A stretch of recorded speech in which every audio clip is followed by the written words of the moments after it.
এবার রাজ্যের সমস্ত প্রাথমিক শিক্ষককে টেট পাস করতেই হবে নির্দেশ সুপ্রিম কোর্টের নির্দেশ মেনে জেলা প্রাথমিক শিক্ষা সংসদগুলিকে চিঠি দিল পশ্চিমবঙ্গ প্রাথমিক শিক্ষা পর্ষদ। আগামী 2 বছরের মধ্যেই টেট পাস করতে হবে সমস্ত প্রাথমিক শিক্ষককে নির্দেশ সুপ্রিম কোর্টের।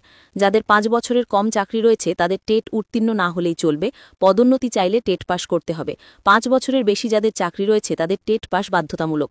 পরীক্ষায় যদি পাস না করেন বা পরীক্ষায় বসতে না চান তাহলে তাদের ছাড়তে হবে চাকরি, কিন্তু অবসরকালীন সমস্ত সুযোগ সুবিধা পাবেন। 1 সেপ্টেম্বর মহারাষ্ট্রের একটি মামলার প্রেক্ষিতে এই নির্দেশ দেন বিচারপতি দীপঙ্কর দত্ত এবং বিচারপতি মনমোহন।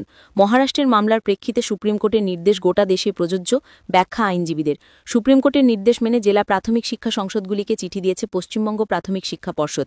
চিঠিতে বলা হয়েছে, আগামী 15 দিনের মধ্যে কোন টিচার, তার ডেট অফ বার্থ কত, জয়নিংয়ের ডেট কবে, এমপ্লয়ি আইডি, তার রিটায়ারমেন্টের ডেট এবং তার কি কোয়ালিফিকেশন রয়েছে 15 দিনের মধ্যে সেটা জানাতে হবে। রাজ্যের প্রায় 1.5 লাখ টিচার আছে, তড়িঘড়ি করে এই ইনফরমেশন নেওয়ার কারণ কি? সেখানে চিঠিতে উল্লেখ করা হয়েছে সুপ্রিম কোর্টের একটা নির্দেশ এবং সেই নির্দেশ কার্যকর করার তাগিদ দেখেই তারা এই নির্দেশ পাঠাচ্ছে। অর্থাৎ কোন টিচারের কোন কোয়ালিফিকেশন, তার টেট আছে কিনা সেটা জানার জন্য 15 দিনের মধ্যে সেই রিপোর্ট পাঠাতে হবে। সুপ্রিম কোর্ট 1 সেপ্টেম্বর অর্ডার দিয়েছে যে গোটা দেশেরই সমস্ত শিক্ষককে প্রাথমিক টেট পাস করতে হবে এবং আগামী 2 বছরের মধ্যে সময়সীমা বেঁধে দেওয়া হয়েছে।